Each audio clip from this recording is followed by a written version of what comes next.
Hello दोस्तों, कैसे आप सभी लोग। एक बार फिर से आपका अपनी क्लास सी हरिराज क्लास में बहुत बहुत स्वागत है।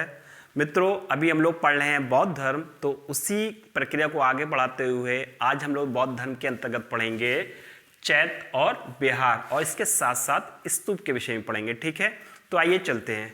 मित्रों, अगर हम लोग बात करते हैं चैत्य की, तो चैत्य का मतलब होता है चिता संबंधी। चिता मतलब चैत्य संबंधी।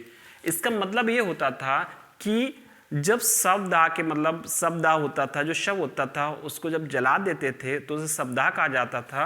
तो शवदाह के बाद जो भी अवशेष बचे हुए होते थे उस शव के, उसको एक जगह गाड़ दे दिया जाता था और उसके ऊपर जो समाधि बना दी जाती थी उसे ही चैत्य या स्तूप कहा जाता था। याद रखिएगा, शवदाह के बाद बचे हुए अवशेषों को भूमि में गाड़कर उसके ऊपर जो समाधि बना दी जाती थी उसे चैत्य या स्तूप कहा जाता था। ठीक है, इसमें क्या होता था मित्रों कि जो चैत्य या स्तूप होते थे उसमें महापुरुषों के अवशेष रखे होते थे। ठीक है, उन अवशेषों को उसी में रख दिया जाता था तो वो चैत्य बन जाते थे या स्तूप बन जाते थे। जो स्तूप होते थे वो विभिन्न प्रकार के होते थे, विभिन्न आकार के होते थे, कुछ अर्धवृत्ताकार होते थे या विभिन्न प्रकार के शेप में होते थे। ठीक है, अगर बात करते हैं कि इन्हीं स्तूप या चैत्य की, तो चूंकि जब महापुरुषों की बात कर रहे हैं तो भगवान बुद्ध के ही बारे में जानते हैं। चूंकि बात कर रहे हैं बौद्ध धर्म की, तो भगवान बुद्ध के शवदाह के बाद या महापरिनिर्वाण के बाद उनका जो अंत्येष्टि संस्कार हुआ था, उसके बाद जो अवशेष बचे थे, जैसे भगवान बुद्ध ने अपने जीवन में जो भी प्रयोग किए थे अवशेष, जैसे कि धातु संबंधी हो गया, और उनकी बात करें भिक्षापात के रूप में उनका जो कटोरा हो गया या उनका जो कड़ा हो गया, या विभिन्न प्रकार के शारीरिक अलंकरण, या फिर इसके साथ साथ उनका शारीरिक, जैसे उनकी अस्थि हो गई या उनकी अस्थियों के साथ उनकी जो विभूति हो गई या जो राख हो गई, उनकी बात करते हैं। तो इन सभीयों को एक स्थान पर रख दिया गया था, उसके ऊपर समाधि बना दी गई थी और उसके ऊपर स्तूप का निर्माण कर दिया गया था। चूंकि ये महापुरुषों के अवशेष होते थे इसलिए ये पूजनीय होते थे, इसलिए ये पूजा के स्थल बन गए मित्रों। अब चूंकि ये पूजा के स्थल बन जाते हैं तो इसके चारों ओर उस धर्म, जैसे बौद्ध धर्म की ही बात कर रहे हैं, तो बौद्ध धर्म के मानने वाले जो भी संघ के लोग होते थे तो वो उनकी पूजा अर्चना चालू कर देते हैं, उपासना चालू कर देते हैं। तो उपासना के लिए वो उस स्तूप के चारों ओर या चैत्य के चारों ओर आसपास में बसना चालू कर देते थे और उनकी पूजा अर्चना चालू हो जाती थी। ठीक है, तो स्तूप के चारों ओर के जो निवास स्थल होता था भिक्षुओं का, उसे ही हम लोग कहते हैं विहार। ठीक है मित्रों, याद रखिएगा कि चैत्य के चारों ओर भिक्षुओं का या सन्यासियों का जो भी निवास स्थल होता था उसे ही कहा गया मित्रों विहार। ठीक है, और अगर बात करते हैं इन्हीं स्तूपों की, तो इन्हीं स्तूप में बुद्ध और उनके जो भी शिष्य हुए हैं उनके जो अवशेष या उनकी जो धातुएं होती थी शिष्यों की, उनको इसमें रखा जाता था। ठीक है, अगर हम बात करते हैं मित्रों स्तूपों की ही, तो स्तूप चार प्रकार के होते थे: शारीरिक, पारभौगिक, उद्देश्य का और पूजार्थक। जैसे शारीरिक की बात मैंने अभी बताई कि उनके शरीर के संबंधी, जैसे उनकी अस्थियां हो गई या उनकी जो राख हो गई, ये हो गए, इनको रख के बनाया जाने वाला स्तूप। दूसरा हो गया पारभौगिक। इसका मतलब होता था कि उनसे संबंधित जो जीवन उन्होंने जो भी चीज़ों को प्रयोग किया था, जैसे कि उनका जो भिक्षा पात्र था या कटोरा हो गया या उनका जो कड़ा हो गया, ये आता है पारभौगिक में। उद्देश्य का संबंधी क्या उद्देश्य था, या पूजा अर्थक या पूजा के अर्थ में ले जाने वाला। ठीक है, इसी की बात करते हैं। अगर चारों स्तूप में अगर सबसे बात की जाए सबसे प्राचीन स्तूप कौन सा है मित्रों, तो अगर सबसे प्राचीन स्तूप की बात करते हैं तो वो है नेपाल की सीमा में पिपरहवा, जो कि वर्तमान में सिद्धार्थनगर से जाना जाता है। तो जो पिपरहवा नामक स्थान है, ये सबसे प्राचीन स्तूप है। और ये प्रश्न की दृष्टिकोण से इंपॉर्टेंट भी है कि जो सबसे प्राचीन है स्तूप वो आपका पिपरहवा है, जो नेपाल की सीमा के समीप है और वर्तमान में ये सिद्धार्थनगर के पास है, सिद्धार्थनगर में है। ठीक है, दूसरा स्तूप की बात करते हैं मित्रों, दूसरा है धर्मराज का स्तूप, और ये सारनाथ के समीप है। इसको सम्राट अशोक ने निर्मित करवाया था। फिर बात करते हैं मित्रों भरतु के स्तूप की, तो ये शुंग काल में बना था। ठीक है, शुंग काल में बना था, और शुंग काल में बोध गया में भी स्तूप का निर्माण हुआ था और इसकी परिवेष्टनी भी बनाई गई थी। तो याद रखिए मित्रों, भरूच का स्तूप था वो शुंग काल में निर्मित हुआ था और बोध गया में भी एक स्तूप निर्मित हुआ था और इसकी परिवेष्टनी का भी निर्माण हुआ था। आगे चलते मित्रों, अगर बात करते हैं अमरावती के स्तूप की मित्रों, तो जो अमरावती का स्तूप था ये ईसा की दूसरी सदी में निर्मित हुआ था और इसको आंध्र तथा सातवाहन राजाओं ने बनाया था या बनवाया था। ठीक है, अगर बात करते हैं सबसे विशाल की, तो ये जो अमरावती का स्तूप है मित्रों सबसे विशाल है व कमल के फूलों का एक आकर्षण तक्षण भी है। तो क्वेश्चन के पॉइंट ऑफ व्यू से जो अमरावती का स्तूप है मित्रों सबसे विशाल है। ठीक है, फिर बात करते हैं कि प्रारंभ में गुफाओं में भी साधना और उपासना होती थी, तो उन गुफाओं को भी चैत्य के नाम से जाना जाता था। तो अगर बात करते हैं गुफाओं की ही, तो बात करेंगे भाजा की जो गुफा है जो कि पूना के समीप है मित्रों, भाजा की गुफा इंपॉर्टेंट है।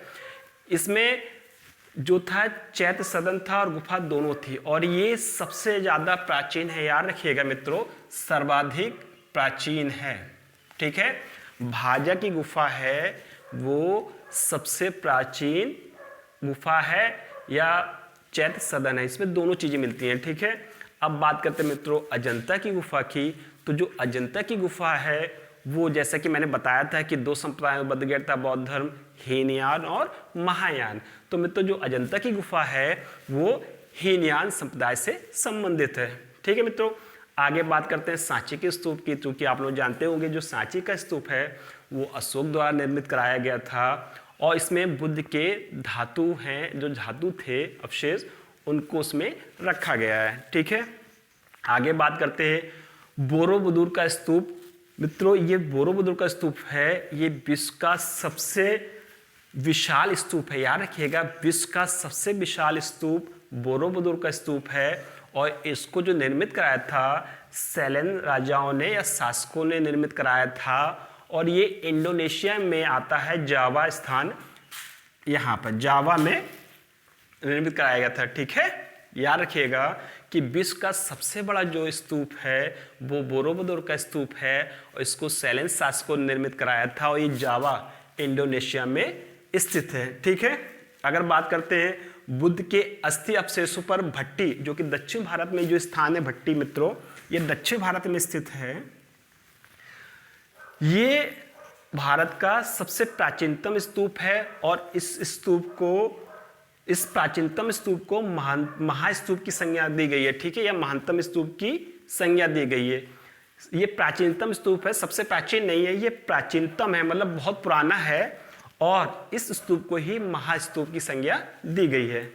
आगे अगर मित्रों बात करते हैं मूर्तिकला निर्माण की ही, इसी के अंतर्गत बौद्ध धर्म के अंतर्गत, तो बौद्ध धर्म के अंतर्गत मूर्ति निर्माण कला की दो शैलियां प्रचलित हुई थी। एक तो थी गांधार शैली, दूसरी थी मथुरा शैली। ठीक है, अगर बात करते हैं मूर्ति कला की या मूर्तियों की या प्रतिमाओं की, मूर्ति प्रतिमाओं की, जो सबसे ज़्यादा मूर्तियां बनाई गई हैं वो गांधार शैली के अंतर्गत ही बनाई गई। याद रखिए मित्रों, जो गांधार शैली थी बुद्ध प्रतिमाओं में सबसे ज़्यादा प्रसिद्ध थी और सर्वाधिक मूर्तियों का निर्माण गांधार शैली के अंतर्गत ही हुआ है। दूसरे नंबर की आती है मित्रों मथुरा कला शैली।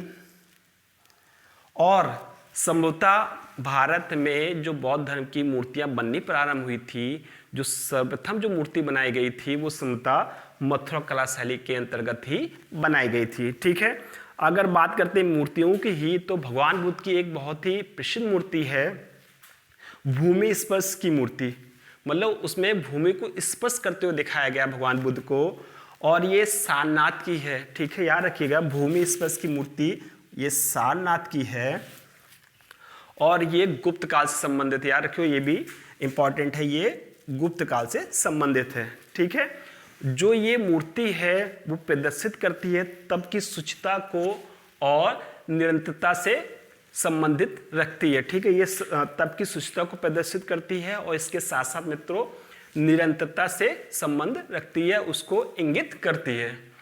अब ये था मित्रों कुछ स्तूप और विहार के बारे में। थोड़ा और अब आगे चलते हैं बौद्ध साहित्य के बारे में। तो बौद्ध साहित्य की बात करते हैं तो मित्रों सबसे पहले जो बात की जाए कि बौद्ध साहित्य में सबसे महत्वपूर्ण स्थान है त्रिपिटक का। याद रखिएगा, त्रिपिटक का। ये त्रिपिटक सबसे प्राचीन या सर्वाधिक प्राचीन है मित्रों। इसके 3 भाग हैं, सुक्त पिटक, विनय पिटक और अभिधम पिटक। अब बात करते हैं मित्रों सबसे पहले सुक्त पिटक की। तो जो सुक्त पिटक है उसमें भगवान बुद्ध के विचारों और वचनों का संग्रह है। याद रखिएगा, सुक्त पिटक में भगवान बुद्ध के विचारों और वचनों का संग्रह है। ये सबसे बड़ा है और श्रेष्ठ भी है। ठीक है, ये जो भाग है सबसे बड़ा है और सबसे महत्वपूर्ण भी है। इसके 5 भेद हैं मित्रों। अगर बात करते हैं, पहला है दीर्घ निकाय, दूसरा मध्यम निकाय, तीसरा आता है संयुक्त निकाय, चौथा है मित्रों अगुंतर निकाय और 5वां है खुद्दक निकाय। तो याद रखिएगा मित्रों, सुक्त पिटक है उसके 5 भाग हैं। उसके बाद बात करते हैं विनय पिटक की। तो दूसरा जो पिटक है, पिटक का मतलब पिटारा होता है मित्रों। ठीक है, अगर बात करते हैं विनय पिटक की तो बौद्ध धर्म के नियम और जो विधि निषेध है उन संबंधी नियमों को इसमें लिखा गया है या बताया गया है। विनय पिटक की बात करते हैं मित्रों तो इसके भी 3 भाग होते हैं। पहला है सुक्त विभंग, दूसरा है मित्रों खंडक और तीसरा आता है परिवार। अब अगली बात करते हैं, जो तीसरा आता है पिटक, जैसे कि बताया सुक्त पिटक, विनय पिटक, तीसरा है अभिधम पिटक। तो अभिधम पिटक है, इसकी रचना मित्रों तीसरी बौद्ध संगीति में हुई थी और इसकी जो रचना की थी मोगलीपुत्र तिष ने की थी। ठीक है, मोगलीपुत्र तिष ने की थी और इसके भी 7 भाग हैं। ठीक है, अब बात करते हैं मित्रों जातक की। तो जातक भी बहुत महत्वपूर्ण मायने रखता है। ये साहित्य का एक भाग है और इसमें भगवान बुद्ध के पूर्व जन्म की कथाओं का संकलन है। याद रखिएगा, ये जो कथाएं हैं काल्पनिक है, इनका संकलन है। इसी में एक कथा आती है कि जब एक जंगल, जब भगवान बुद्ध का एक चिड़िया का रूप था, जन्म था चिड़िया के रूप में, तो उस जंगल में आग लग गई थी और इसमें सारे जीव जंतु मारे गए थे। केवल वही चिड़िया बची थी जो कि भगवान बुद्ध का प्राचीन या पूर्व में अवतार थी। ठीक है, तो ये सारी जो कहानियां हैं ये आपको भगवान बुद्ध के पूर्व जन्म की, ये आपको जातक में मिलती हैं। मित्रों ये था आज का टॉपिक और इसके अगले भाग में हम बौद्ध साहित्य के बारे में कुछ और पढ़ेंगे। उम्मीद है ये आप लोगों को जानकारी पसंद आई होगी और अगर पसंद आई है तो प्लीज़ चैनल को लाइक कीजिए, सब्सक्राइब कीजिए और शेयर कीजिए। Thank you very much.